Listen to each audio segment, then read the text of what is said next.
हरिः ॐ ॐ गणानां त्वा गणपतिगुं हवामहे कविं कवीनामुपमस्रवस्तमं ज्येष्ठराजं ब्रह्मणां ब्रह्मणस्पत आनशृण्वन्नोतिभिः सीदसाधनं श्रीमहागणाधिपतये नमः। श्रीमहासरस्वत्यै नमः। श्रीगुरुभ्यो नमः। हरिः ॐ। अथ कृष्णयजुर्वेदीय तैत्तिरीय ब्राह्मणे तृतीयाष्टके चतुर्थप्रपाठकः पुरुषमेधः। हरिः ॐ। ब्रह्मणे ब्राह्मणमालभते क्षत्राय राजन्यं मरुद्भ्यो वैश्यं तपसे शूद्रं तमसे तस्करं नारकाय वीरहणं पाप्मने क्लीबम् आक्रयाय योगूं कामाय पुग्गुश्चलों अतिकृष्टाय मागधं गीताय सूतं वृत्ताय शैलूषं धर्माय सभाचरं नर्माय रेभं नरिष्ठायै भीमलं हसाय कारिं आनन्दाय स्त्रीशखं प्रमुदे कुमारी पुत्रं मेधायै रथकारं धैर्याय तक्षाणं श्रमाय कौलालं मायायै कार्मारं रूपाय मणिकारं शुभे वपं शरव्याय इषुकारं हेत्यै धन्वकारं कर्मणे ज्याकारं दिष्टाय रज्जुसर्गं भृत्यवे मृगयुं अन्तकाय श्वनितं सन्धये जारं गेहायोपपतिं निर्वृत्यै परिभित्तम् आर्त्यै परिविविधानम् अराद्यै दिधिशूपतिं पवित्राय भिषजम् प्रज्ञानाय नक्षत्रधर्षं निष्कृत्यै पेशस्कारीं बलायोपदां वर्णायानूरुधं नदीभ्यः पौञ्जिष्टं वृक्षिकाभ्यो नैषादं पुरुषव्याघ्राय दुर्मदं प्रयुध्य उन्मत्तं गन्धर्वाप्सराभ्यो व्रात्यं सर्पदेव जनेभ्यो प्रतिपदम् अवेभ्यः कितवं हिर्यताया अकितवं पिशाचेभ्यो बिदलकारं यातुधानेभ्यः कण्टककारम् उत्सादेभ्यः कुब्जं प्रमुदे वामनं द्वार्भ्यः श्रामं स्वप्नायान्धम् अधर्माय बधिरं संज्ञानाय स्मरकारीं प्रकामोद्यायोपसदम् आशिक्षायै प्रश्निनम् उपशिक्षाय अभिप्रश्निनं मर्यादायै प्रश्नविभागं रत्यैस्तेन हृदयं वैरहत्याय पिशुनं विवित्यै क्षत्तारम् औपद्रष्टाय संग्रहीतारं बलायानुचरं भूम्ने परिष्कन्दं प्रियाय प्रियवादिनं अरिष्ट्या अश्वसादं मेधाय वासः पल्पूलीं प्रकामाय रजयित्रीं भायैदार्वाहारं प्रभाया आग्नेन्दं नाकस्य पृष्ठायाभिषेक्तारं भ्रद्नस्यभीष्टपाय पात्रनिर्णेगं देवलोकाय पीसितारं मनुष्यलोकाय प्रकरितारं सर्वेभ्यो लोकेभ्य उपसेक्तारं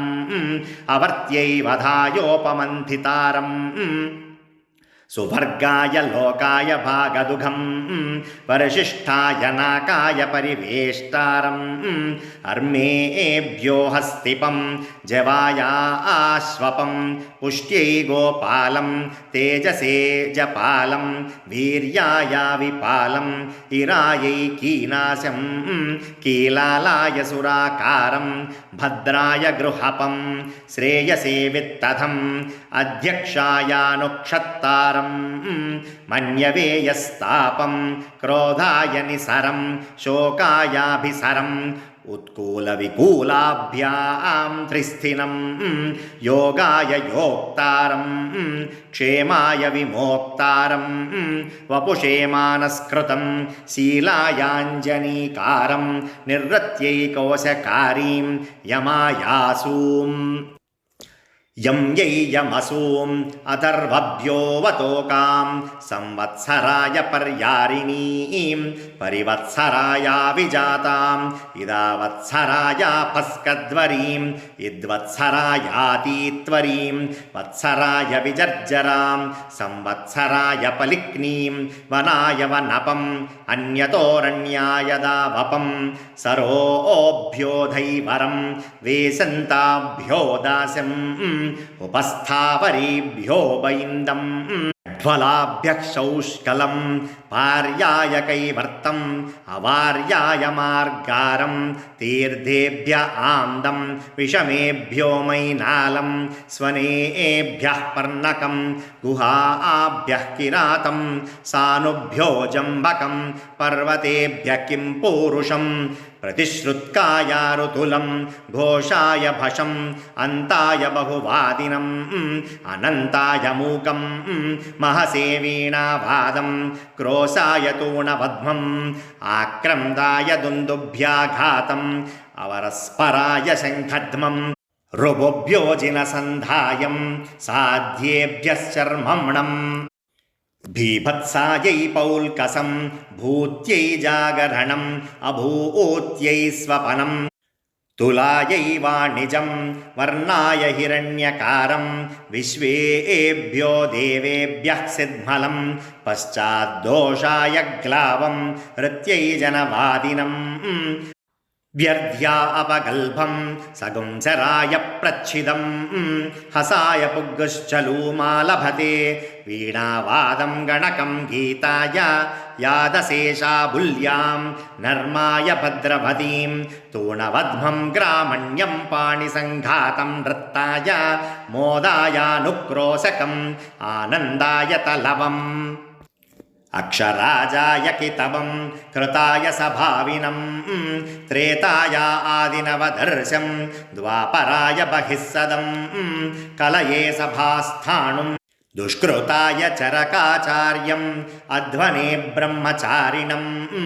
पिशाचेभ्यः शैलगं पिपासायै गोव्यच्छं निर्वृत्यै गोघातं क्षुधे गोविकर्तं क्षुतृष्णाभ्यां तं योगां विकृन्तं तं मागुं संभिक्षमाण उपतिष्ठते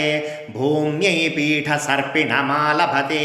अग्नये गुंसलं वायवे चाण्डालम् अन्तरिक्षाय वगुंसनर्तिनं दिवे खलतिं सूर्याय हर्यक्षं चन्द्रमसे मिर्मिरं नक्षत्रेभ्यः किलासम् अन्ने शुक्लं पिङ्गळं रात्रियै कृष्णं पिङ्गाक्षं वाचे पुरुषमालभते प्राणमपानं यानमुदानगुं समानं तान् वायवे सूर्याय चक्षुरालभते मनश्चन्द्रमसे दिग्भ्यः श्रोत्रं प्रजापतये पुरुषम् अथैतानरूपेभ्य आलभते अतिह्रस्वमतिदीर्घम् अतिकृशमत्यगुंसलम् अतिशुक्लमतिकृष्णम् अतिश्लक्ष्णमतिलोमशम् अतिकिरीटमतिदन्तुरम् अतिमिर्मिरमतिमीमिषम् आशायै जामिं प्रतीक्षायै कुमारीम् ब्रह्मणे गीताय श्रमाय सन्धये नदीभ्य उत्सादेभ्य ऋत्यै भाया अर्मेभ्यो मन्यवे यम्यै दश दश सरोभ्यो द्वादश प्रतिश्रुत्कायै बीभत्सायै दश दश हसाय सप्ताक्ष